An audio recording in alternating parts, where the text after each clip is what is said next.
It's time to get sexy, so watch Secular Sexuality Live Thursdays at 7 p.m. Central. Visit tiny.cc/YTSS and call into the show at 512-991-9242 or connect to the show online at tiny.cc/callsex.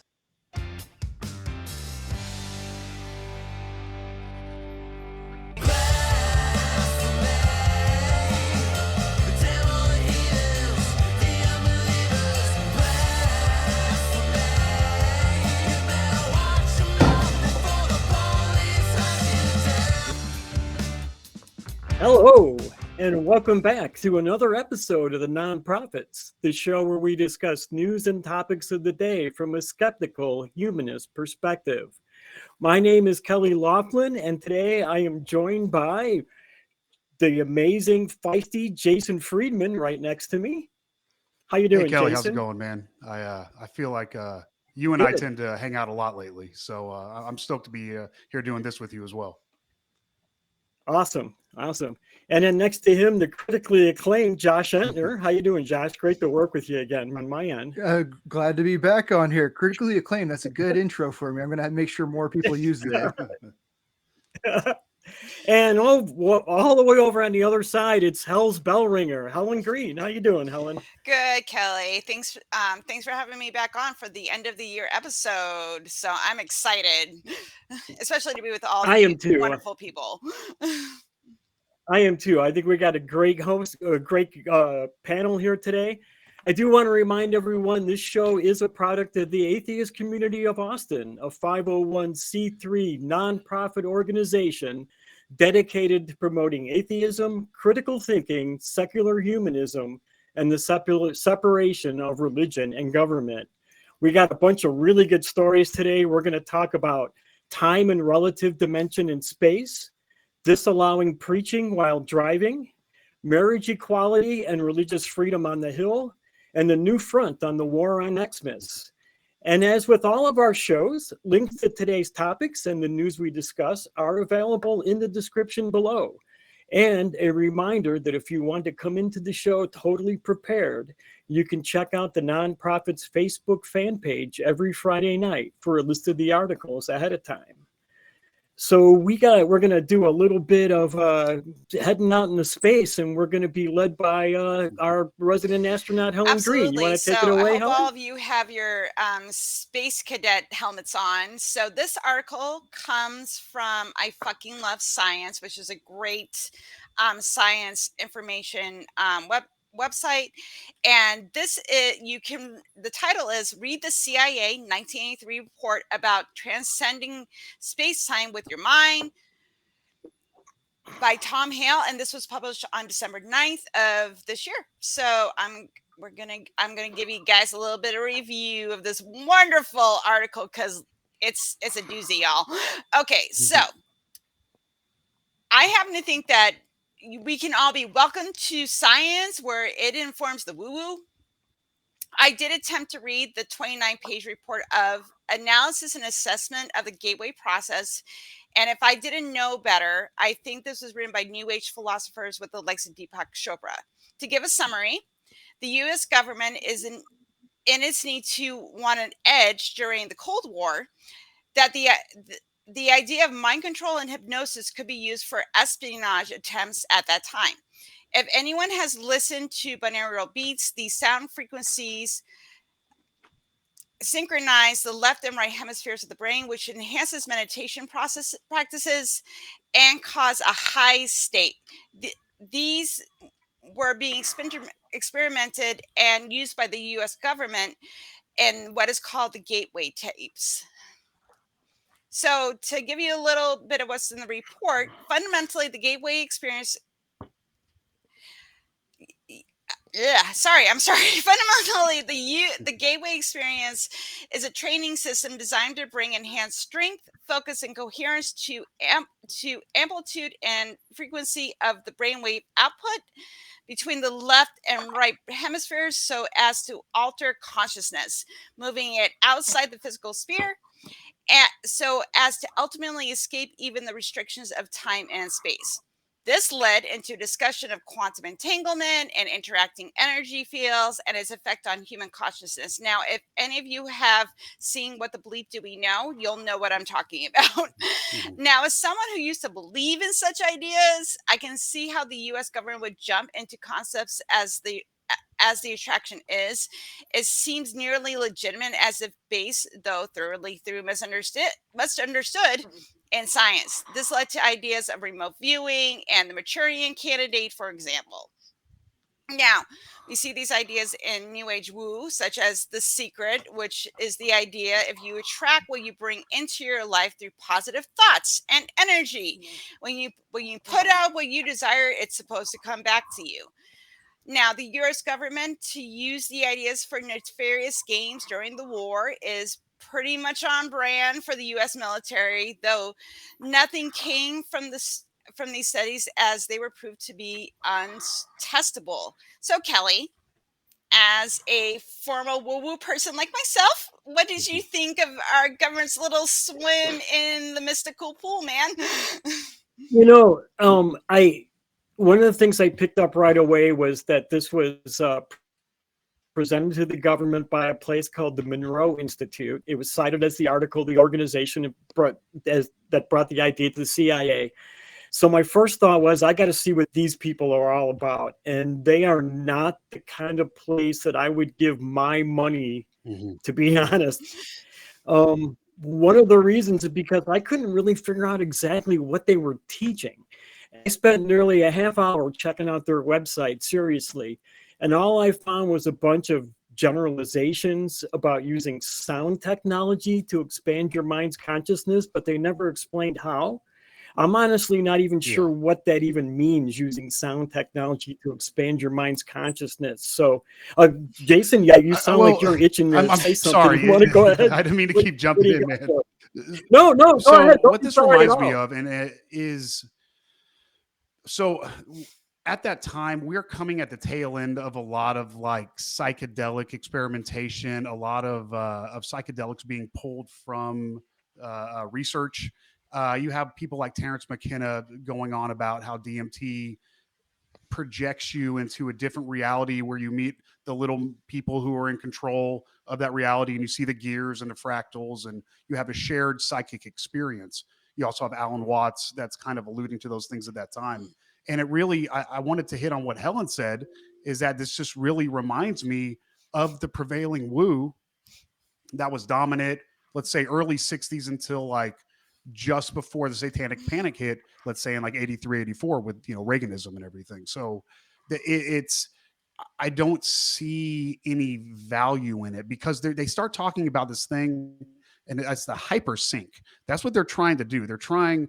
So there's this thing they call the hemisync. I'm sorry. It's a technique that the gateway process that they're doing, whereby the brain waves in the right and left hemisphere synchronize at the same frequency and amplitude. And they're saying that it can be achieved through a series of meditation-like exercises. But in doing that, they're saying that they can project their consciousness into alternate realities and alternate states of being and communicate with others. And I don't know, from these past years of neuroscience classes that I've been taking, I don't see why I should even think that's the case. So Josh, you seem like you have a thought about this. Well, this feels like this whole article felt like when I got cornered in parties back in high school, and I was talking to somebody that was just doing woo crap at me, and the entire time I'm just hearing quantum, I'm hearing energy put out there, just like trying to make it sound sciencey, and my brain's just rolling over. And now that I've even gone further down into skepticism, this whole article just was hard for me to take in. I never had that woo streak. And like I saw in 2003, the article was 2003, it said that this stuff was declassified. So you got people on YouTube, and I decided to dig into YouTube, seeing what they're thinking about it, because just because it was classified, now suddenly it means something because there are government hands on it or something. Yeah. So this is similar to the way we saw when the Tic Tac videos got released with the flying spaceships. Suddenly UFOs exist. They're because there's government hands in it. And just no, it's declassified because it probably means nothing. It's just like, yeah, we had these articles. They don't really mean anything. If there's actually did have any kind of substance to it, we wouldn't be declassifying it. We'd be using our mind powers in Russia right now. So it's very weird that this gets any kind of credence when it all just feels, it feels dumb. Just like you can mask whatever you want with all the science words that you have, and that's what everybody does with energy. Energy is the fill in the blank for whatever woo we got going here. We got the energy working for the soul. We got energy working for apparently your mind can get broadcast out there on different frequencies and go into like behind enemy lines, and that is garbage because all it is, it sounds like the same kind of thing you can get with people doing drugs or whatever. You get the same kind of responses with that, like becoming one with the universe, and it's a subjective experience. It means nothing. You got anything, Helen? Did any of you get like MK Ultra vibes, like this, psychedelic mind experiments, like those kind of ideas when you're reading the article? Because that's where my brain went to. Well, that's kind of in the same era and time frame when they were doing a lot of that stuff. The thing that's really strange to me that my mind went was this. It's this kind of presupposition that our consciousness is separate from us. And it's like this soul thing. So it seems like that was smuggled in. I don't know if y'all feel the same way, but it seems like to presuppose dualism from the get-go, like they're smuggling philosophy or something into science. How do y'all feel about that? I'm okay with them trying to explore that because of you don't know anything for sure, but go into it with a skeptical mind. But don't go in assuming that the soul is going to exist or like the energy is going to go out there. It definitely they needed a better experiment for how this was, because there's no way to capture the subjective experience of what they're feeling with this hemisync thing. It's definitely going into that area. What do you have, Kelley? I was thinking I didn't go to MK Ultra. I went to The Men Who Stare at Goats. Yeah. I love that movie. Yeah, and this seems like it was all part of that crazy bit of programming, right? The push for remote viewing and the out-of-body experiences. I don't like the idea that the government kind of legitimized this goofy idea, and that bothers me. That isn't helping our society move on in a more logical and rational direction, right? I mean, when we're in this crazy realm of the men who stare at goats, we're not thinking in a rational way that's going to help move our society and our civilization forward. So that kind of bothers me. It is very, very wooey. It made me think of some of the pseudoscientific woo that came out in the late 80s, early 90s that really fueled the woo market ever since. The Dancing Waloo Masters and the Tao of Physics, right? That kind of stuff. Well, I think if anybody's ever read any of those Helen, books. I think mentioned Deepak Chopra about it, and that's what really stood out to me too. And then Kelley, behind you, you've got all those crystals, right? So it seems to be kind of in the same alignment. And you brought up something that was really key. I think all of y'all did. The fact that it got declassified is just more fodder for the conspiracy fucking train, and it's just more of a reason for what's up, Helen? I was going to say that's my concern too, because we already have people, that believe in, because MK Ultra led into Illuminati stuff, and it's led into that pseudoscience philosophy, trying to, connect with other realms, and like, I just see, because the government released this, that the conspiracy theorists are going to be like, look, they legitimized it. Look, it was a thing they were experimenting on, and they're not going to read the article. They're just going to jump onto that bandwagon. And that's the thing that gives me so much concern, I'm not so much against the government declassifying it. Like, the government did something that didn't work. We should be trained to be skeptical and actually look at the articles. The problem is more that people don't go into things with a skeptical mindset. The people that are like reading into the way they're reading into it, it's because they weren't taught good skepticism in schools, and that's really where the problem is, more than like declassifying. Because if something doesn't work, put it out there so people know that it doesn't work. But we gotta have good science communicators with this kind of thing. This article said it was released kind of quietly, and then people came across it. I would rather them like put it in their face. We tried this dumb thing; it did not work as should be expected, but we gave it a shot so that people that want to explore energies out there in the world can know that this is a futile path. Because you put all the science out there, you show it to them, you don't make it mysterious, then there's going to be less of the conspiracy-minded people going after this, because in front of their face, they're not interested in about what's in front of their face. But the problem with that, I'm sorry, no, Kelley, go. Please. I was going to say, but there's got to be something to it, because the government wouldn't have experimented with it otherwise, right? Oh my God! And that's the problem that's the crazy mindset that we're having to deal with. Go ahead, Jason. No, what you have to say? I was going to say, Josh, I agree with you. The skepticism, critical thinking in the public schools, but also skepticism and criticism and critical thinking in the homes as well. And I think the problem with teaching critical thinking and skepticism in the schools is that people are going to start challenging status quo things. And by challenging status quo things, then you start challenging the whole foundation of what we're doing here in the West. So I think that might be the pushback, because at home we have a majority, some religious of some sort nation. Skepticism is a direct challenge to that. So I don't know. I want it too. I really do. But I think and that's what a lot of psychologists talk about right now, especially social psychologists in the West. We are still stuck in concrete operational black and white thinking well into end of life at this point, because something about our culture doesn't really require criticism and critical thinking and skepticism, and I don't know. So it's a real shame. It just seems to be just more of the same. I don't know how you feel about that. I mean, for me, what I'm seeing is we do have not readily well applied skepticism, but like when the woo stuff comes out, people trust that the government had something to do with it. Everything else with the government, they're very suspicious of it. So we got to we got to have good science communicators is what I think it is more than anything. Instead of like, we can't really 100% rely on the school system. We can't rely on families to do it right, because everybody's family right now is crazy.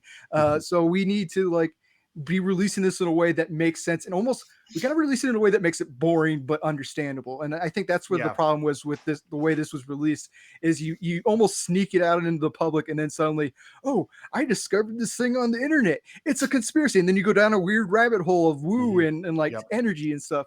And that's what happens with. Right now, I don't think the world was ready for the internet. This was released in 2003 when the internet people were still trying to figure out exactly how it was going to be working on society, and it's been worked in a horrible way, because they found these rabbit holes when they came across something like this that was released unceremoniously, and then it became a big thing. I think maybe they thought they could just declassify it and nobody would think anything of it, because they didn't know how easy access to all information was going to become.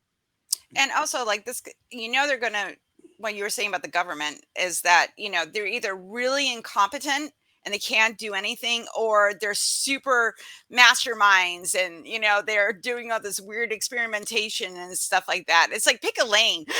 Yeah, no, I agree. And that's what's so frustrating, because the people that believe in conspiracy theories, they're going to, if they get a hold of this article, they're going to start feeding into their own interpretations, because I try to read those 29 pages and it is rambling and it's a lot to take in. And I'm a skeptical person, but if you're already inclined to conspiracy theories, you're going to be injecting your own opinions and ideas into what this article says. And it'd be great if we can inject skeptical thinking into mass consciousness. It'd be wonderful.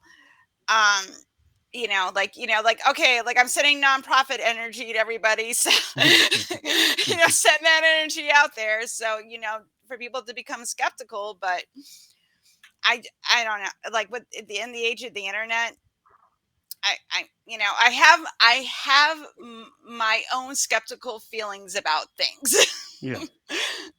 Well, I think Josh made an extremely solid point, and this is a point that I like to make too. So I think it's good because I agree with it, of course. But it's to make this information fucking boring. Make it mundane, make it normal, just make it, that's how I feel about everything. It's just a normal thing. This is a thing in life. This is a thing, and this is a thing. And the less that we do a thing about it, the less people are going to get fucking razzed about it. So no, I agree with that. I think that was a really good point. It makes a lot of sense to me. I'm full of good points. It makes sense. Yeah, well, good. Okay, good. Josh, you have a big brain. I honestly would have thought that after 40 years of this stuff being popularized, this woo stuff, that we would have finally dropped this new age crap and moved on as a society. But it seems like it keeps getting even more popular all the time. And Facebook has really fueled it. It's amazing. Yeah, it's the internet that does and it. Yeah. I think we got to understand it's not just Facebook, it's all social media. I don't know why I just pointed them out, but I think we should try to understand why are people so attracted to this? Because if we can figure out what that appeal is, maybe we can harness that for ourselves and get people to start thinking more critically instead. Right? I think we're primed. What is drawing people to it, and can we draw people to critical thinking instead by using the same? I think we're methods? primed, especially here in the West. We're primed to do this. This is like the monotheistic retirement plan. You know, you don't really. It's like what happens. It's the punk rock retirement plan is to become spiritual and do yoga every day. Like I see that in the community I grew up in. You know, there's something that's still really comforting about it. You don't have to make a decision. You're doing the middle ground. I mean, it's no committal, but it seems to also satisfy those behaviors that you don't realize you were conditioned to do for those first 10, 15, 20 years, where maybe you were religious or you grew up in Texas and you were kind of forced to think like a Christian without even being a Christian. So Joshua, what do you have to say about this, man? I mean, I think the problem is that everybody goes into this, they hear some science words here and there, and then they also get the special feeling of they've figured out what no one else is figuring out. So this is actually, like, I'd say, easier for people to fall into than like the rocks that Kelley always has to deal with people ascribing mystical reasons behind rocks, because that doesn't sound sciencey to me. That sounds like rock bullshit to me. But you add some science words behind it, and not enough people are talking about it, and then you come across it on YouTube and fall down that hole. That's where people are going to get that special feeling that a lot of people get with conspiracy theories. Because I don't think a lot of people start out believing in all these things, but as soon as something like starts to sound right to them, that's when they fall down the rabbit hole. Yeah, confirmation bias. Yeah, so like you could go without the woo for like the majority of your life, and then you fall down that rabbit hole, and as soon as you get that special feeling of it's something, it becomes entrenched in their identity. And that's what's hard. That's what we got to be fighting with this. This article, I did, unlike Helen, I just went down the YouTube rabbit hole to see what everybody was saying, and it was pretty bad because everybody was very matter of fact of like, yeah, you have one sound level on your right that's a little higher than the sound level on your left, but you got to make sure it's coming up from the right direction, because if you have the sound level that's supposed to be on your right, on your left, it's not going to hemi-sync correctly. Jesus. And like they're putting all these technicalities behind it. Has to be exactly this way, and then they're like measuring their brain waves and showing how great into meditation they're getting. So it sounds like there's science happening here for people that aren't known for looking into this kind of thing. And I'm not like saying I'm a science expert, but it's definitely, I'm used to hearing these buzzwords, and people don't know these buzzwords, they're going to fall down it. Yeah, no, that makes sense. I hear that a lot, especially whenever people are talking about psychology. You have these Instagram psychologists and people, or somebody, like I had taken a philosophy class because I had to as a requirement, and we were deconstructing the dualists. And then somebody, let's say a week later, started saying, oh, blah, blah, blah, blah, blah, this. I'm like, actually, you're really misinterpreting what they're saying. I just read that line like 2 hours ago. So it's real weird you would say that. Well, blah, blah, blah. I'm like, no. So yeah, people like to throw those terms out, and they become colloquialisms almost. And it's real strange. It's so divorced from, let's say, somebody who's learned in that subject. It's not the same. It's not the same word at that point. But it seems like it's treated like words like faith, trust, things like that. So yeah, it's really aggravating. What's up, Kelley? No, I was going to say with that, I think we're going to move on. And but first, before we do, I want to thank our veteran and new viewers for getting us over 11K subscribers. So if you're watching us now and you haven't subscribed yet, what are you waiting for? Get on that. I mean, seriously, it's really easy to do. Once you subscribe, please like and ring that bell so you will always know when a new Nonprofits episode premieres. It is every Sunday at 3 p.m. Central, but you already knew that, right? Right? Then you can share the link to our channel with your friends, your family members, your coworkers, the neighbor guy you don't really like, that one guy that walks around the neighborhood yelling obscenities for no reason at all. Anyone and everyone. Let's get the word out there so we can start helping with the fundraisers. And are you aware that the atheist community of Austin has another YouTube channel? It's true. It really is, and you really should be aware of it. Check out the Atheist Experience Network, a channel where you can find all the ACA shows in podcast form. Subscribe at tiny.cc.aen podcasts to listen to episodes of the Nonprofits, Atheist Experience, Secular Sexuality, and all of the other fine shows produced by the ACA, so you don't miss a single episode. And with that, we're going to move into our next segment, and we're going to talk about disallowing preaching while driving in somebody else's Uber or Lyft. And I think Josh is going to lead us into that. So what do you have for us, The Josh? article for this segment was Atheist Groups Want Rideshare Apps to Ban Preaching by R. Pena on Travel Noir. This is a subject I haven't really put much thought into. I've ridden a lot of Ubers. I've even been in like the ones where they have just the gospel music going out. Mhm. And I'm a metalhead. I'm used to riding in people's cars where they're playing music that I don't like. So for me, it was just like a minor annoyance. Like, oh, they're not going to play anything that's growling at me aggressively and no guitars, whatever. I'm used to hearing pop when I'm in the car. But reading this article got me thinking a little bit more. There is the problem that this isn't like something that atheists can go up like that's a government issue. You can't say that Lyft is a government program and you should not be preaching or playing gospel music in the car. But this is something that we need to bring to the attention of the rideshare app programs, because just because I'm not bothered by it, I'm a little annoyed. If somebody starts preaching at me, I might say, no, I'm good. If the gospel music on, I might ignore it. But there are people that are triggered by religious indoctrination and religious preaching and stuff like that. And those are customers that they can end up losing, especially if this gains momentum, if more of this gains momentum, and that they're starting to notice there's a problem that people don't want to use Lyft or Uber or whatever's in your area because they're getting all the preaching. Because you want to have they want to have the people in their cars as comfortable as possible, I would assume. The examples they gave in here, they had like a guy that would kind of preach a little bit. He said he always get good feedback, but everybody remembers the good feedback when they're doing something that they like.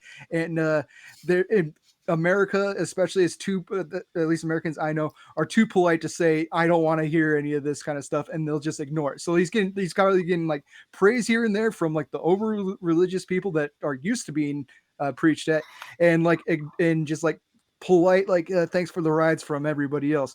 But that doesn't mean that there aren't people that are getting triggered and upset by this. And I think I like the idea that we're going to make it known to the rideshare apps that this is a problem that they need to take into account, because nobody wants to be held hostage while somebody's preaching at them a religion that they don't identify with, or a religion that they don't even have at all. Helen? Yeah, you used the word hostage there, and I think that's really telling, right? They do have you stuck, and that's a real problem. It's not like you can walk away. It's not like they're on the street corner proselytizing for you. You are stuck there. And I'm actually quite surprised that this wasn't already a rule that you weren't allowed to do this. I know if I had owned a company that dealt with large amounts of the public, I would definitely make it a company policy that this would not be allowed. There's approximately 26% of the people are now nuns with no religious affiliation. That's 1 in 4 customers that you could be offending, right? And that's why I think I'm totally surprised that this wasn't already a rule with Uber or Lyft. Jason, I guess I'm kind of the odd, well, I don't know Helen's feelings about this, but I think I know Helen's feelings about this. So I think I'm the odd one out here. Okay. So I do agree that if your company, religion, that needs to be separate, especially if you're stuck in there, you have the Lyft thing on there. It's different if you're like, hey, I do an independent thing on Craigslist, I'll drive you to your party or something. Then whatever, you're risking it with Craigslist in general. So I agree with that 100%. But for me, I don't know. for whatever reason, I guess with maybe the way I look, or I have band t-shirts that tend to have probably, more upside down crosses on them than they probably need, So for whatever reason, people feel like, maybe it's my good looks. I don't know. They feel like they always need to tell me about Jesus. It's not your good look. And it's not, no, it's definitely not my good. They're trying to keep themselves just praying. You just have that face that you need to be saved, honey. I need to be saved. It's terrible, and good. I mean, but so for me, I foam at the mouth at the opportunity to talk to people about their religious shit, because 9 times out of 10, I catch the vibe that they're judging the shit out of me because I'm just so pretty. And it's the problem is that these people have been conditioned to look at somebody with tattoos and whatever, somebody that's not like them, and to think that they're bad and they need to be saved and there's something wrong with them. But then at the end of the conversation, I cannot think of one conversation that I've had, and I've taken a lot of Ubers and Lyfts. I actually had to get reparative hip surgery twice from MMA. So I was taking Ubers for a while.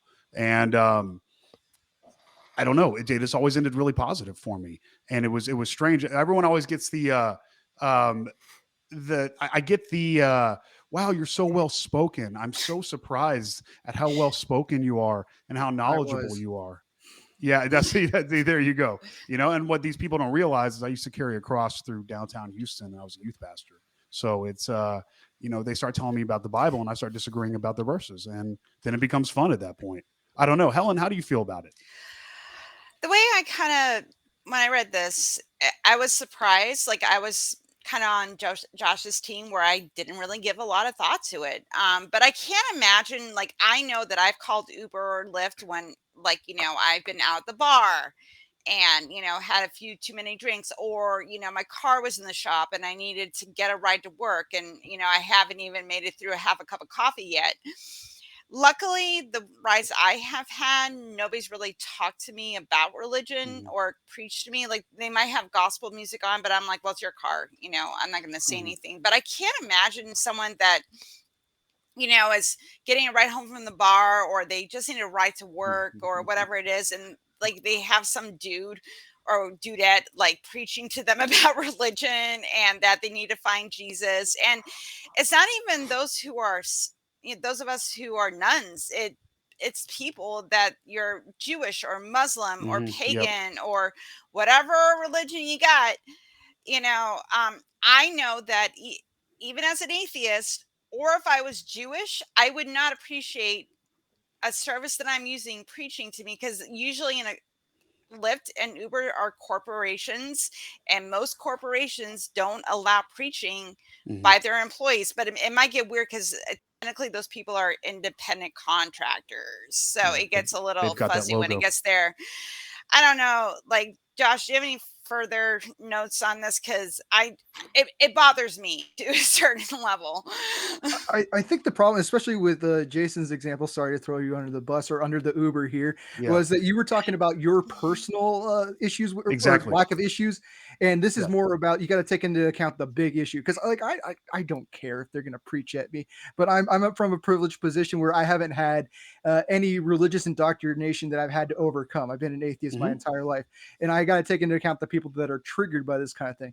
And I understand, like Helen mentioned, the not caring about the gospel music or whatever, and that's fine too, because they as somebody that falls asleep or starts falling asleep if my brain isn't entertained, so I need to put on music that speaks to me. Gospel music, I'd say, is like in the gray area on this kind of thing, because we do need writers engaged more than we need writers just zoning out because they're listening to whatever pops on there.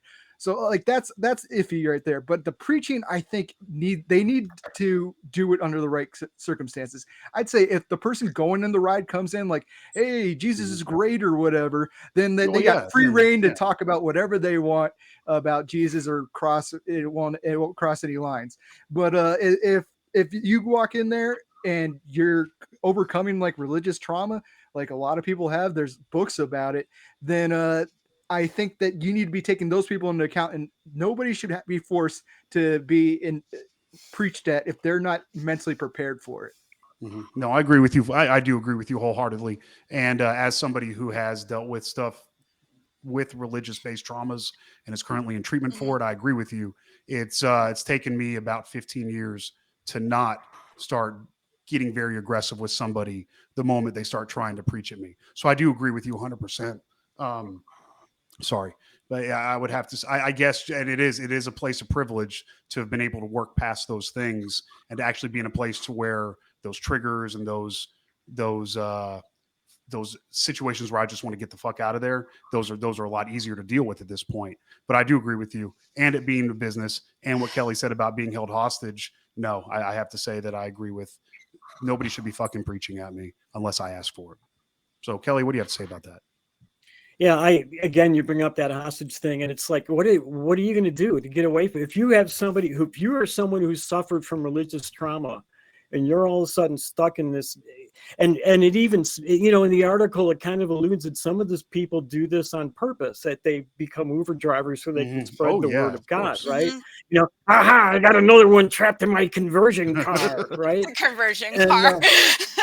That sounds like a terrible TV show on Lifetime. It does. It does. Oh my God, it does. It's not a comedians and coffee situation. You're basically stuck in the car unless you want to jump out of a moving vehicle into traffic. And I can tell you firsthand, that's not fun at all. Jesus Christ. So, that's my biggest problem with it. I think the potential to really hurt people who have suffered through religious trauma is really too great. And I don't, like I said, I just cannot even believe that this is even allowed at all right now. Right. Well, I agree wholeheartedly. It's just, I know. I was going to say, because, those of us that live in the United States, Christian fundamentalism is a thing. And because they are the majority, they think that they have the right to just spout off about, like, I got to save people as part of their doctrine, that they have to proselytize. And it just is very disheartening, especially, like, as you mentioned, people that have religious trauma syndrome, because, I've done work with RFR, and people have communicated to me that they get triggered, and religious trauma syndrome is a thing. And I understand it from the Christian's perspective. Like, even though I don't agree with what they're saying, from their perspective, they're trying to save people. Like, they think they're doing it from a place of caring, and it can get really upsetting. And I understand this is not the majority of people. I understand that it is, a gray area, and it gets a little bit difficult, but I understand that, a lot of people are coming from a place of caring, and they want to do this because they do it out of what they perceive as love. And it's just hard because, like, I know like, if I'm in an Uber and someone starts talking to me about religion and trying to save my soul, even though I'm going to be really fucking annoyed, I understand where they're coming from. But also, you're a corporation. You really shouldn't have people preaching when you're just trying to get a service, especially, like, I know that I don't want to be talking at 7:30 in the morning. Just saying. So, do you have any more thoughts on this, Josh? Just, you were the wonderful person got to read this article. I'm going to dig into the gray area a little bit. This isn't me switching sides, but I do think there's some gray area that we do need to take into account, in that this isn't like when you're working at a grocery store and you're interacting with the customers for like 2 minutes while you're ringing them up or something. Driving a Uber or a rideshare is kind of a social job, and people are pulling from what they know. And a lot of people, their whole inner circle is just talking nothing about Jesus. So you gotta worry about maybe training needs to be done to tell them other topics they can talk about, because not everybody has anything that's interesting to them to talk about other than their religion and that kind of stuff. So there is that aspect, because I personally would prefer all rideshare drivers never talk to me, but there are people that live for those conversations, and you need to have that polite conversation in order to get like a good rating on the app. So like it can be hit or miss on how well they can do it based on what's wanted in their area. Like, honestly, in some areas, talking about Jesus may get them more high star ratings than if they didn't talk about it at all. So of course. If it becomes corporate, though, it takes the decision off the rider, and there needs to be some kind of training. So like, people can't throw it against them, like, oh, it's against my job to be talking about Jesus. I'm sorry, it didn't happen. That's fine. But right now, I understand why they're doing it. Something needs to change within the structure of the rideshare apps. Josh, I really like what you said. We last night on ACD, we had a conversation about belief and faith and how to communicate.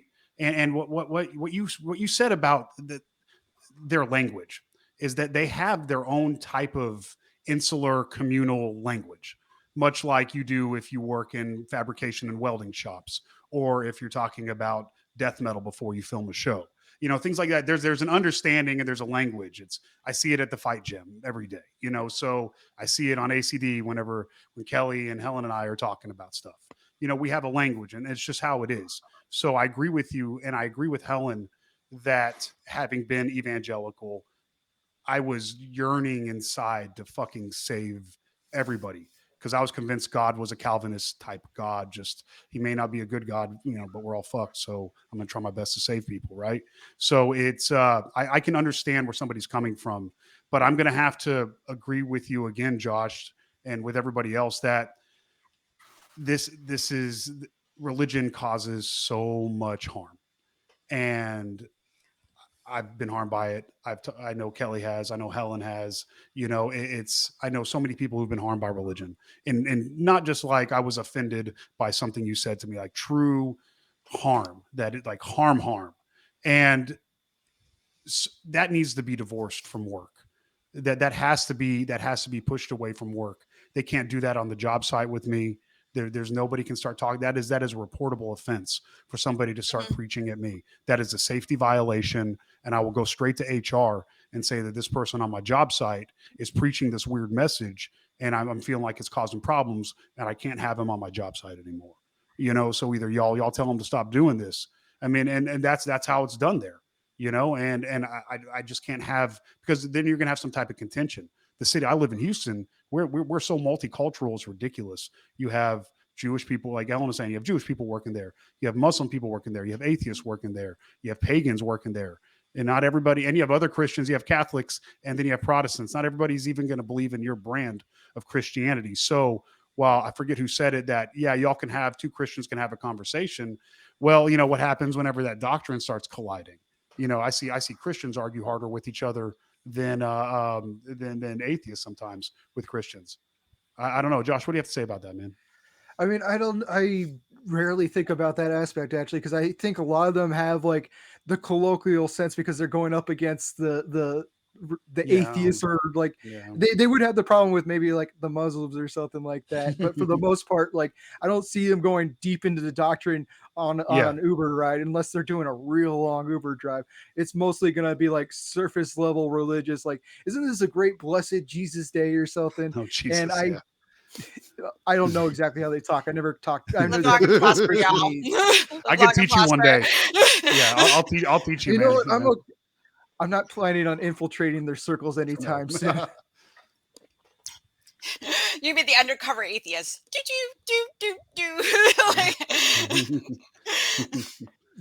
I don't think I could quite go undercover. I'm too much of a loud-spoken asshole, so that might be a little bit of a problem. No, I do have conversations with people in my business about healing crystals all the time, but I never bring it up first, right? That's what it should be. I never try to convince people that they're wrong and I'm right. Well, the only thing I ever try to do is maybe get people to think critically about what they believe, and that's it. And I don't even really care if they don't. I just want them to at least get the idea that they can think about it, right? So I don't, if you're in an Uber and somebody starts preaching at you and you ask them to stop and they stop, I don't have a problem with that. But if they keep on going, stop. Yeah, that's true. That is true. We have a very passive society. Yeah, I get you. I get you. But we also have one other tool in the arsenal, right? Ratings. Right. You can always give that driver no stars or 1 star, right? That's what I was thinking. That'd be and like, if we, they preached me in the car. That's the power. That's the power of the nuns too. I mean, if we got 1 in 4 people getting a ride and giving them bad ratings, something's going to change. Yeah, that's true. Either the company's going to change its rules, or that person is not going to be a driver anymore. I think right? you got to go at it structural instead of from the employee standpoint, though. You're like, if they've gotten you there safe, I'm going to give them a good 5-star rating regardless, because there's no policy against them preaching. And like I said, it's a social job. They're going to talk what they know. They're going to speak what they know. But if it comes from corporate that you can't do it, that's when things are going to change, because they'll get in trouble for it. But until then, I'm not going to go against the person that's hurting for money, and maybe they're a little bad at taking social cues that I don't want to be hearing this. I'm going to go against corporate. That's where I think it needs to be going. Yeah, All right. I think it depends on maybe the nature of the conversation. If they were nice enough and just tried to say, praise the Lord, blah, blah, blah. But, if somebody starts telling me I'm going to hell and, shit Right. like Well, if they that, tell you maybe you're I going to will. I hell, don't know. that's a bad ride. I think erring on discretion is a good idea. You Yeah. know, for everything. So I agree with both those points. But like erring on discretion is always the best thing, because we don't want to harm people, even though we might get annoyed with them. Right. Of course. I do want to take a break in our conversation right now, though, because if you're watching and you didn't tune into the other ACA shows last week, here's a bunch of the stuff that you missed.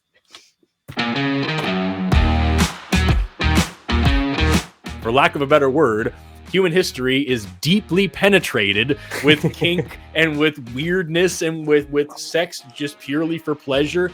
And we can't get away from that. And we can't pretend like there's a normal way to do things, because there just isn't. So I don't think that fear is faith. And so I think it's good to not be afraid. I don't want to be controlled with fear. Do you? No, I do not. Okay. So, you ready to be an atheist? We come together against the monarchy. We come together against the monarchy. What a fitting place to end. Haven't we? We've been very British with each other. so to everyone else out there, this is how Brits really behave. Yeah. It's the only show, and I will never ever get tired of saying this, that is worth watching at 3 p.m. Central on a Sunday afternoon. Get yourself over and watch the Non-Profits, the first ever all-British episode. You will not be disappointed.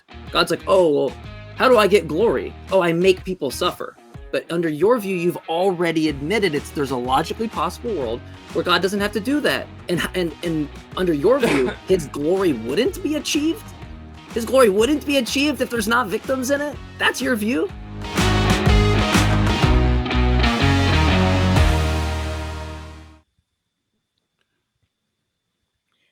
Hey, if you can arrange to be in the Austin area between December 15th and the 18th, you should consider joining us in the studio audience at the ACA Free Thought Library for live broadcasts of Secular Sexuality, Truth Wanted, Talk Heathen, and the Atheist Experience.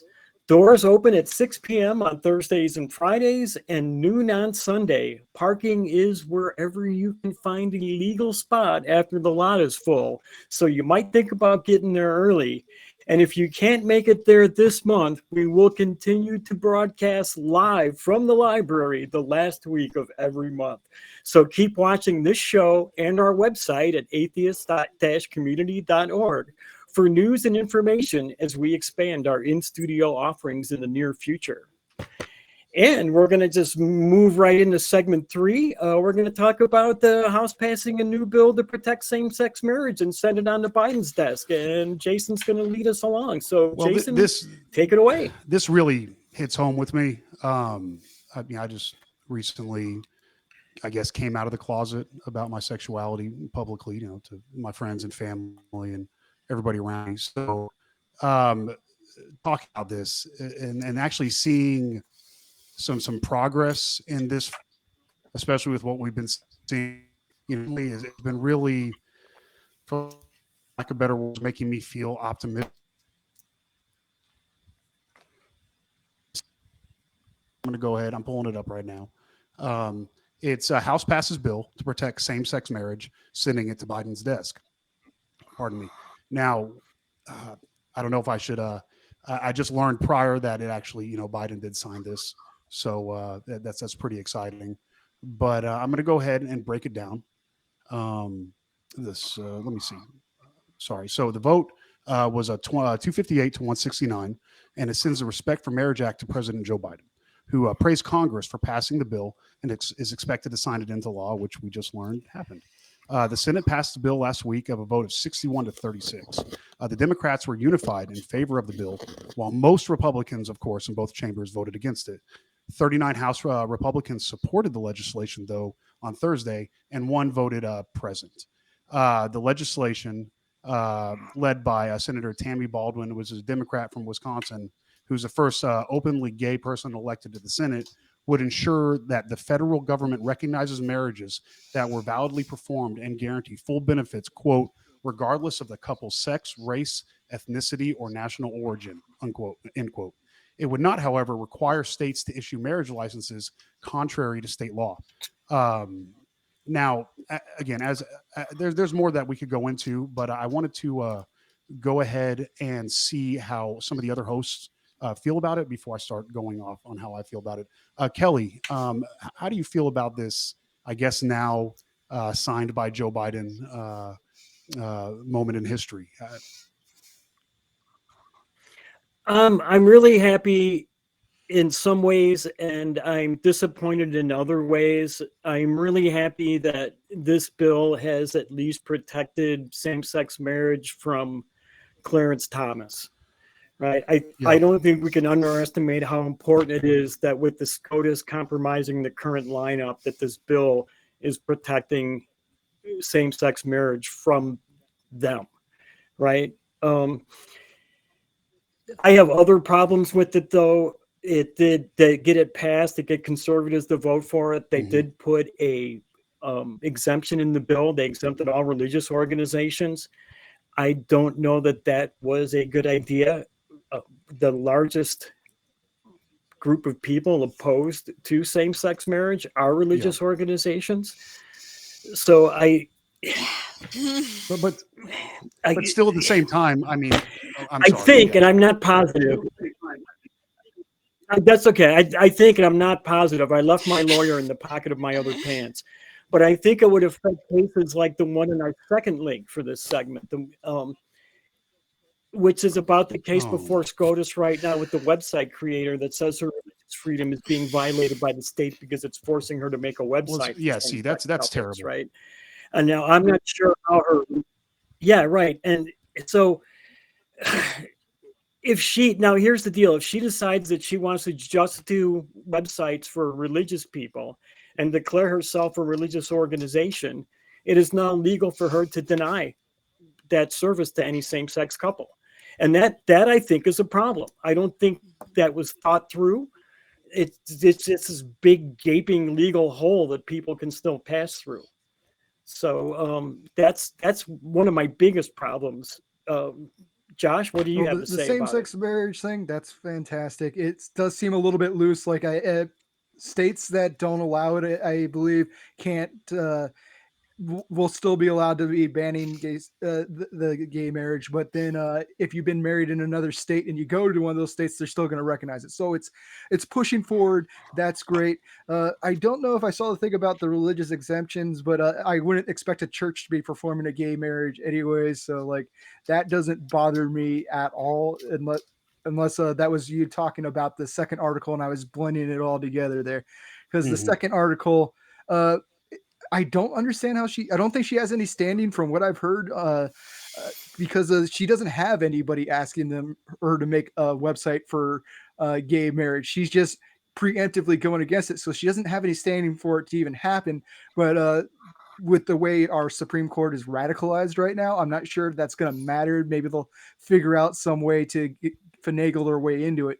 But we got the marriage thing going. That's great. Then we got a step back with this. It's going right back to the dumb cake thing from I don't know how many years ago. Time blends together, but from not too many years ago, we're backtracking into that. So good things happen, but of course, bad things are going to be in the crosshairs. I'm hoping this doesn't turn into something that actually gets through the Supreme Court and gets passed. But I'm even when the legal standing from I've listened to some podcasts with lawyers talking about this case, and they've said there's no reason why this would even get to the Supreme Court. But with the way things are, we got to be concerned about everything. Mhm. Helen? So I have opinions as a queer person. Like, yay, it's been codified, it's been signed. Yay, is homophobia over? No. No. So we definitely have more work in that sphere. So, but I am glad it's codified, though as we were talking before the show, that this is just throwing us a bone because Roe versus Wade was such a shit show to deal with. But that's a whole different topic. I'm not going to go into that. But that's a little bit of the concern that I have. But this case is before the Supreme Court. I just see this woman as a hypocrite because she was already accepting money from LGBTQ people for other parts of her business, and she was drawing the line at marriage. And I can't help but feel a little Christian prosecution complex, a little bit of like, hey, I want a little bit of attention on me so I can drum up some business from, fellow Christian, bigots, that may want to use my services. I just get those type of vibes, not so much that she feels persecuted against, because as you said, no one's really come forward to her asking for queer people coming forward and saying, hey, I want you to do a website for my wedding. She's stirred that up. So I feel like, she's putting the cart before the horse at this point. So it just rings suspicious and not good. It just kind of reads a little disgusting to me. Just saying. Well, the thing that stands out to me, especially, so her name is, I'm gonna go ahead. Her name is Lori Smith, and she says she doesn't want to make wedding websites for same-sex couples. What it kind of reminds me of is this. So I've been going down a serial killer rabbit hole, and it's so strange whenever women, especially like she calls herself a non-denominational evangelical, when they support misogynistic, patriarchal type, prescriptivist ideologies. Because whenever you look at the psychology of people who fall in love with serial killers, it's like, if I love the monster will protect me, and I'll be protected from the monster as well. But that of course, like the story with the turtle and the snake's going to bite you, and it's going to end up hurting them and you with the process. So it really breaks my heart, because we have a woman who, as women and gender and queer, it all intersects so much. And this is such an opportunity for somebody who is affected by misogyny and patriarchal just oppression to actually stand up and be a good person. But instead they're just siding with what seems to be the slave master. And it breaks my heart. I don't know. Kelley, how do you feel about that?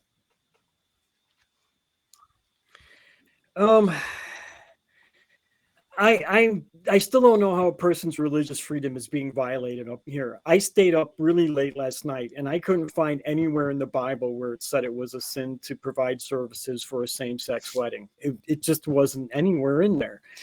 Wouldn't they have to prove it was definitely against their religion, that there's somewhere in their religious dogma that says they can't do it?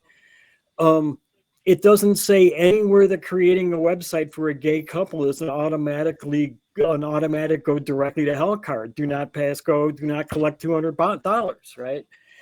SCOTUS ducked out of this decision. Josh mentioned that the wedding cake debacle, and that was before they had a majority of conservative Catholics on the bench, and they ruled that the state had messed up the court paperwork in the case. So they kind of like punted it down the line without making a real decision. I don't think that's going to happen this time. They're going to have to, these guys they don't have to, but I'm pretty sure they're going to want to make a decision.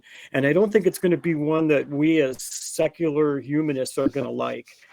That's my big worry. So Josh, I know you have some more to say. I would never even go to looking at the Bible to see whether or not it justifies it, because that doesn't matter. The Bible has nothing to do with it. They have to say whatever their religious belief is. We got to take them at their word for it. That still has nothing to do with it, because if their religious belief said like they couldn't serve a wedding for a mixed race couple, it would still be just as bad. So you can't go and use your religion and give it to some people and not give it to other people who are part of a protected class. That's entirely where the issue is. I don't care how they justify it. Religion is not part of your business. As soon as you're taking place in the economy, there are certain rules that apply to every single business owner, and you cannot discriminate just because you don't like a certain class of people. That's where the problem is. However they justify it, it doesn't matter. They can hate whoever they want, but as soon as they're operating using our economy and they're a publicly owned business, their beliefs go out the window. Yeah, no, I agree. I agree wholeheartedly with what you just said. It kind of goes in line with what we were talking about with the Uber and the Lyft drivers. It's once you're representing that company, you're representing a business. You're now, this is capitalism happening. This is not your nonprofit where people show up and they have to deal with whatever you're trying to sell them at that time. It's no, I definitely agree with you, Josh. Helen, how do you feel about that? I mean, like the argument about it too is that if she thinks queer people are bad or toxic or whatever, like, is the money that she was receiving before tainted? Like, like has bad queer energy on it? Because, and then this is a line of like, people of the same gender want to get married. That's her line. Like, I just find the whole thing very hypocritical because, like, if she was consistent, like, I will not serve any queer person. I could, for any sort of business, I could, like, I think she's a bigot, but I would have a little bit more respect in that regard because she would stick to that gumption. But the fact that she's drawing the line at weddings, and also, I'm going to say again, nobody's asked her to do this yet. She's just rumming up, bullshit for, I'm assuming for business.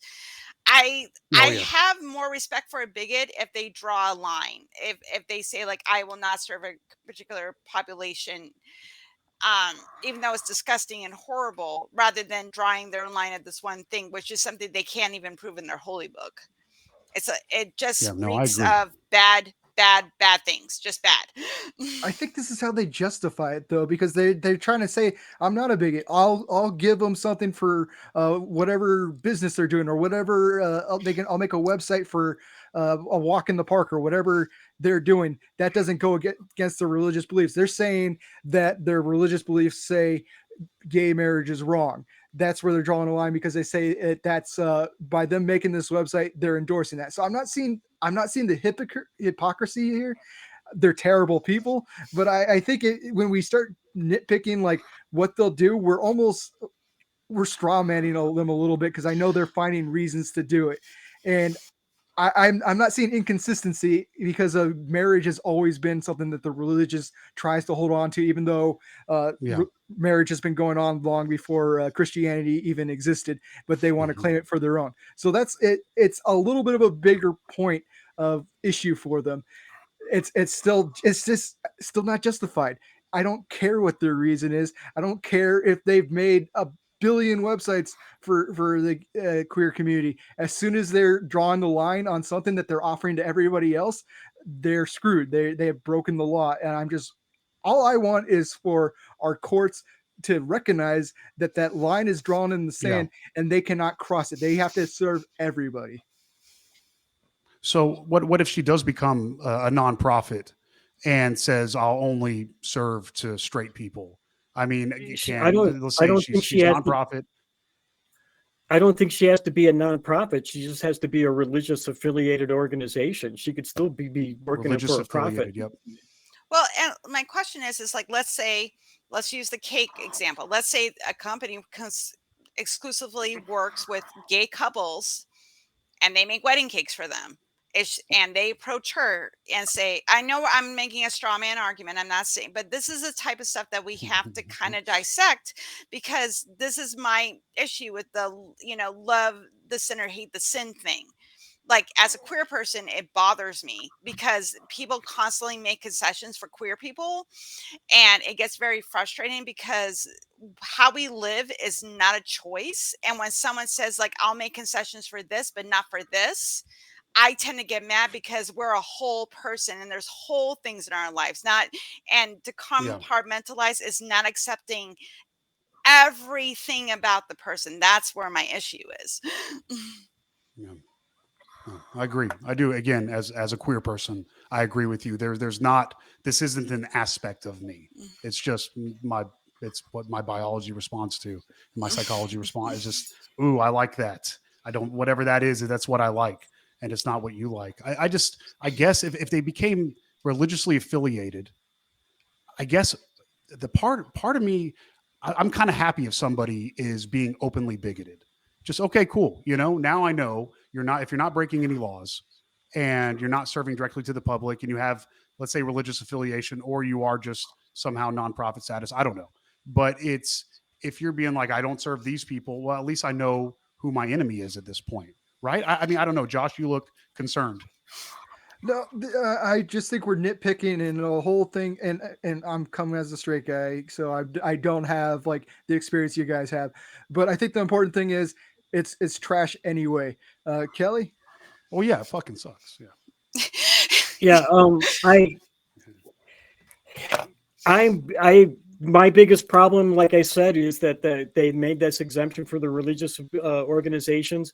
And also, if the SCOTUS does decide to reverse Obergefell, I always have a hard time saying that name, versus Hodge. We all know what I'm talking about. Versus Hodges, that it would make it open to states whether they wanted to allow same-sex marriage, just like what they've done with Roe v. Wade, and left abortion to the states. And I think we had these two big giant holes in this law that we really need to fill in. So hopefully in the future we'll bring a bulldozer worth of fill those in and make the world a better place. But right now, even though it is a step forward, it's not a far enough step, I don't think. So. And with that, I think we're going to have to move on. I do want to tell everybody that you, the person watching right now, can become a member of this channel for as little as 99 cents a month. That's right, just 99 cents. What the fuck? It's only $1. Click the join button below the video, and this will give you access to special chat emojis, and your name will go from being a boring black color to being a really cool me green. Also, we have a really incredibly awesome merch store. Visit tiny.cc/merchaca to get your favorite items like t-shirts, hoodies, and coffee mugs. And you can also check out our other new items like beanies, phone cases, and tote bags. Did anybody ever explain to Richard Gilliver what a tote bag is?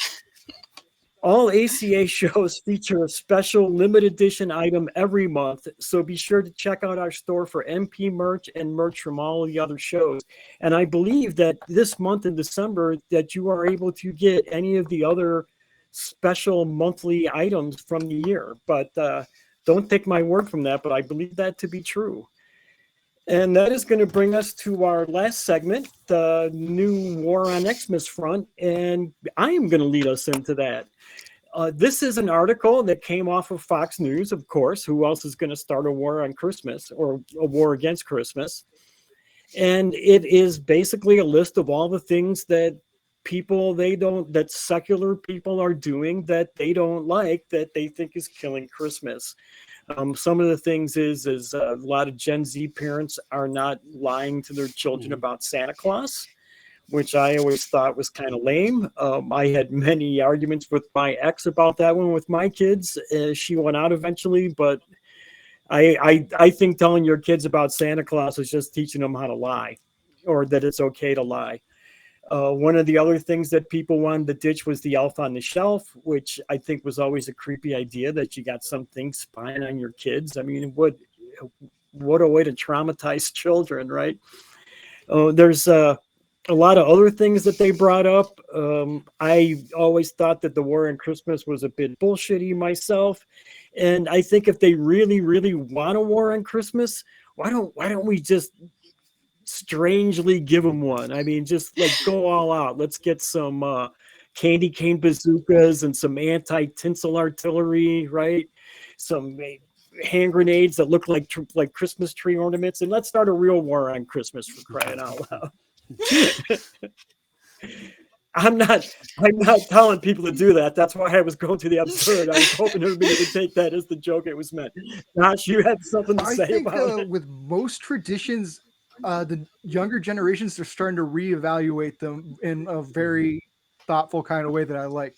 Even though like I'm 36 and now I'm already starting to like get annoyed with a lot of things that the younger generation is doing, I like where their morals and values are, regardless of their bad taste in music and entertainment.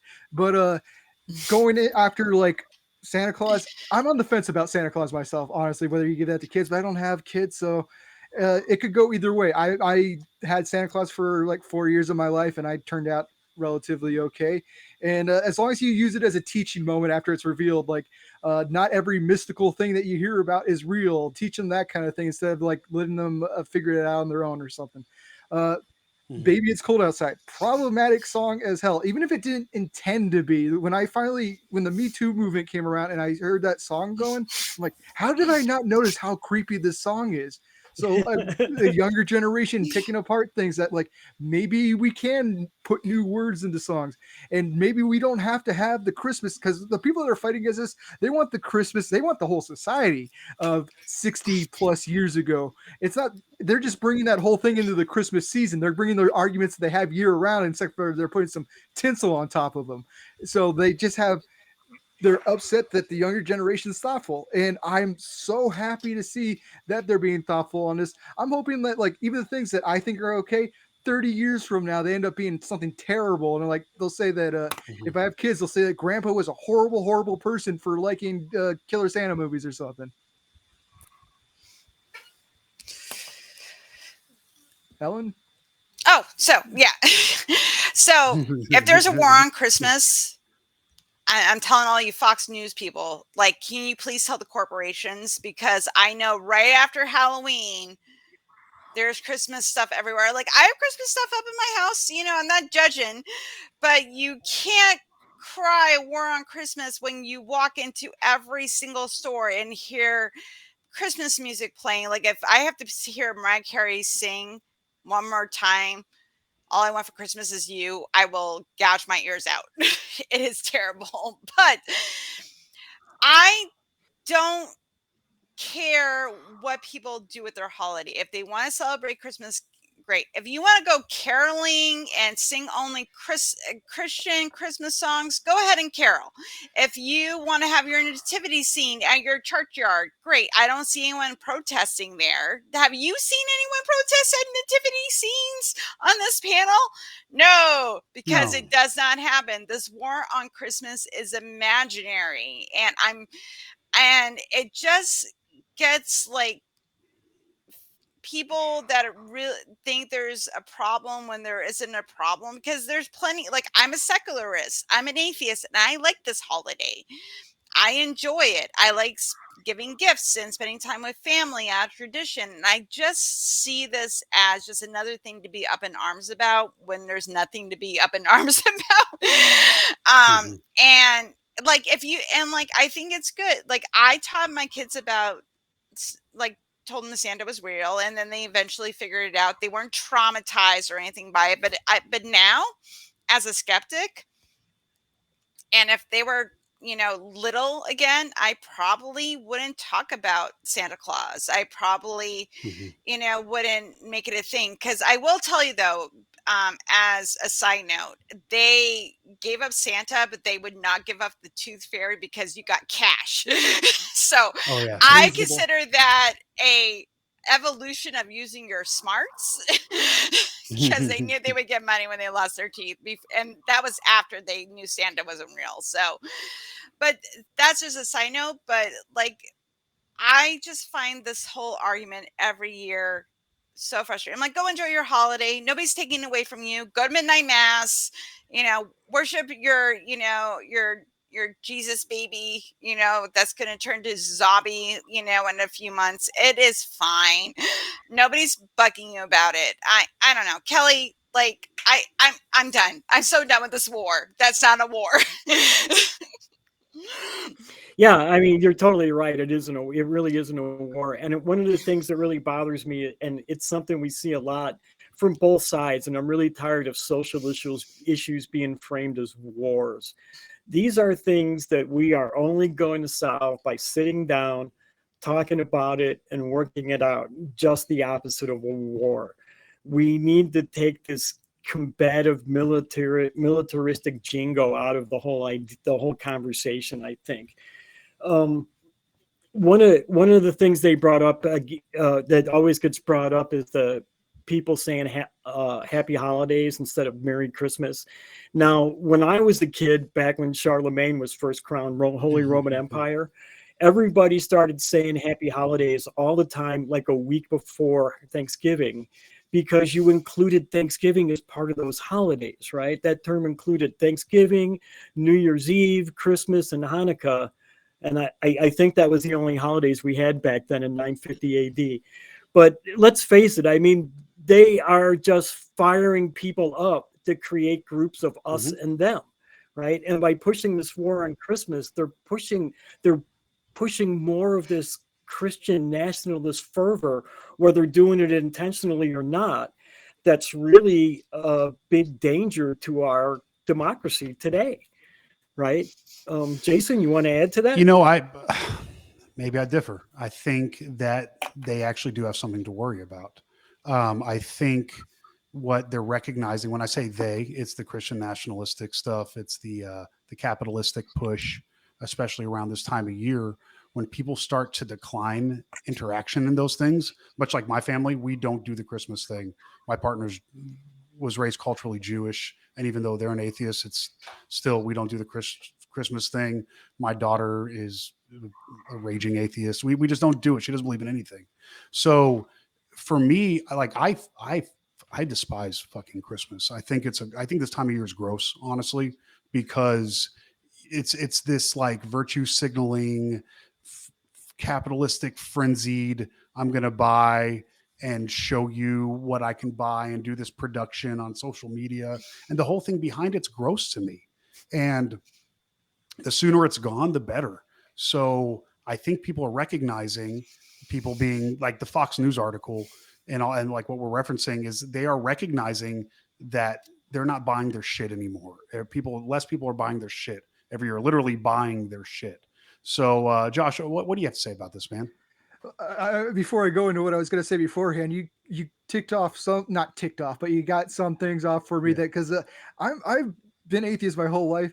I have no problem with Christmas itself. I celebrate it differently than I did when I was younger. I've watched 8 killer Santa slasher movies in the past week, and that's how I enjoy spending my Christmas. Well, I mean, come on, the dark side. There's a fun side of Christmas. You just don't have to do it the way the Christians are doing it.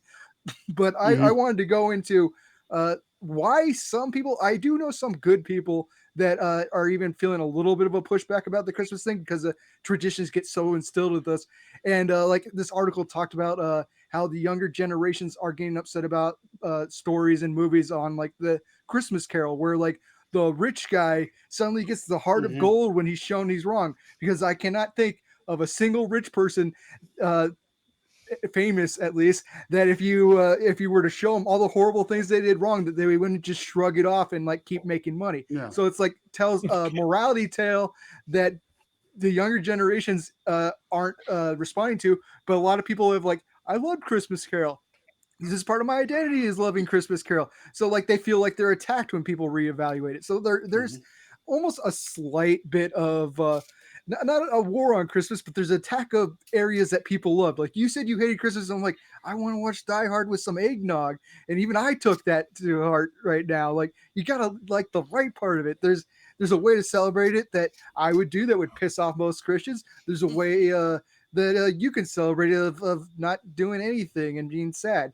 Whatever works for you is the way that you should be celebrating Christmas if you want to celebrate Christmas. So I don't think it's all needs to go away, but I do understand why people are having a little bit of a backlash. The Tucker Carlsons of the world are taking it too far, saying it's a war, but they are definitely attacking culture. And as somebody that reviews movies normally, I see a lot of older movies that I loved when I was younger that I'm seeing problematic areas. And when I first started noticing that, it hurt me a little bit, but now I can acknowledge the problematic areas and sometimes still enjoy it depending on how bad it is. But it hurts the pride a little bit when something that you took so deep in part as a part of you is suddenly coming under attack by younger generations pointing out the flaws. So there is something to hold on to there.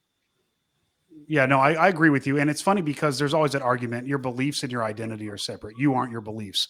But as far as I understand, your identity is a concept, beliefs are concepts, your belief structure, the way you perceive things, and the way you perceive things structures your beliefs. So, so I agree with you. It is a direct challenge to their identity.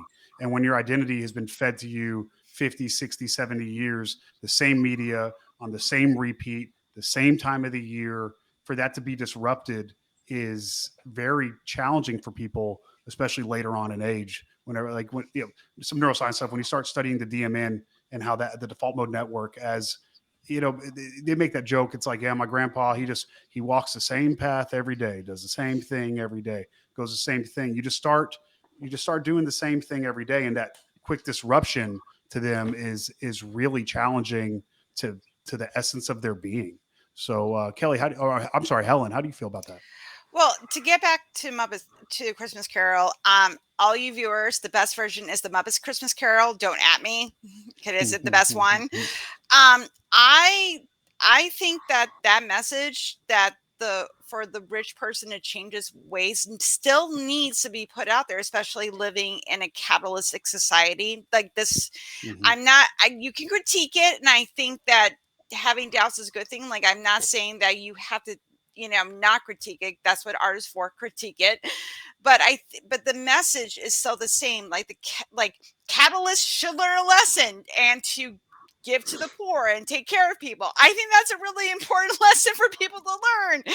So, if I want to watch a Muppet Christmas Carol every year and get all those good feelings and hope people become better people, like, I'm going to embrace that feeling. And I think that because when you're a child, Christmas is very magical, and these stories and ideas give us hope for a better future. Plus, we want free stuff because everybody wants free stuff. But, as an adult, you become more cynical. You start questioning things, these ideas that you're taught.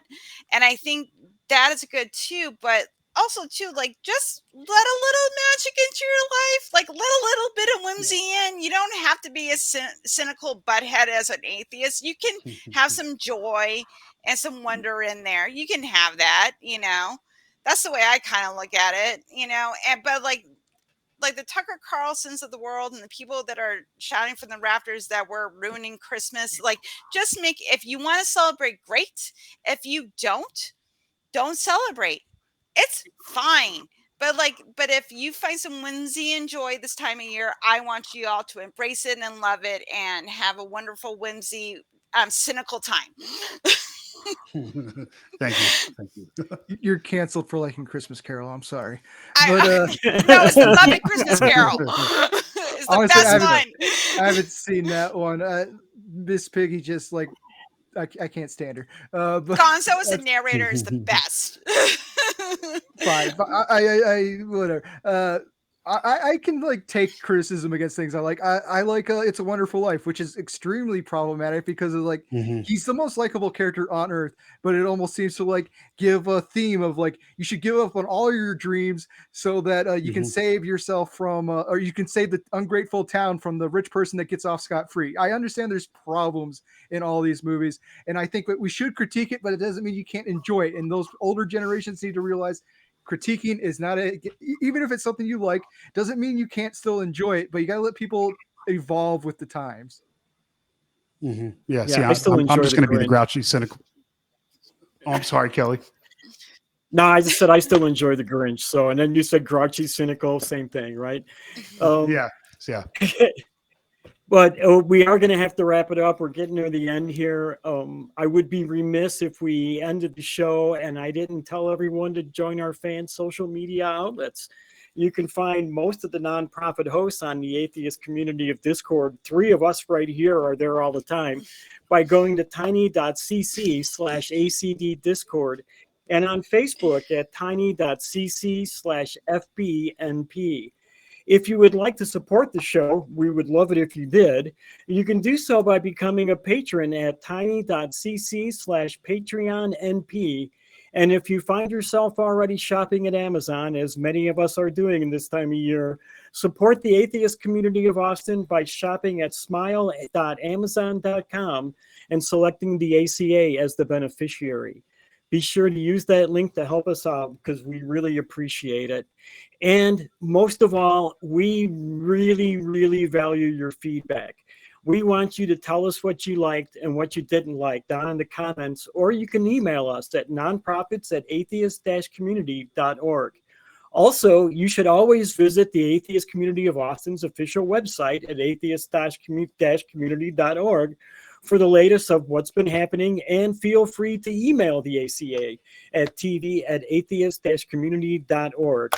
So this is our last show of the year, and I wanted to let everybody wrap up the year with us. So Helen, you want to start? Well, to all of our viewers, I wish you a very wonderful, happy holidays, however you celebrate or not. And hopefully we will see you more in the next year. So like, subscribe, share, so we can get more people, engaged on this show, on our wonderful flagship show and all the ACA shows. And I wish you that you do not get coal in your stocking going into 2023.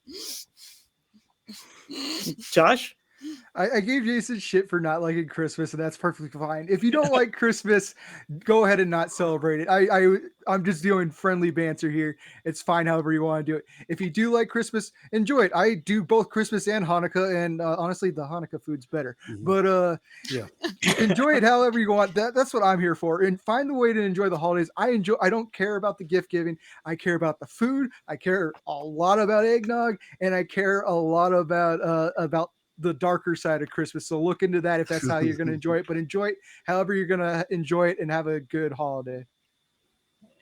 Jason? And to all the grouchy, cynical bastards that really hate this time of the year, it's okay. It's okay to hate it, and it's okay to be grossed out at all the spending and all that stuff. And I'd have to say that in this time where you can feel really alone, when you see other people doing family things, make sure to reach out. Really, this is the time of the year where people need to reach out to other people, and we need to reach out. We need to reach out to people. So I'm sorry, really pay attention to how you're feeling this time of the year, and pay attention to how the people around you are feeling. So that's about all I have to say. And always feel free to reach out to me and come check us out in the ACD. Thanks. And I just wanted to say real quick that for me, it's been a wonderful ride this year. I hope everybody does have happy holidays. I really appreciate everything that the ACA has done for me, and the way I've been accepted this year, and everything that they've let me do. And I've had just an amazing run, and I'm really glad the three of you were here with me to do the last show of the year. I think we had a great show and a good time today. And I hope that we see all of you again next year. I want to thank you all for watching and listening, and we will see you in January. Goodbye, everyone.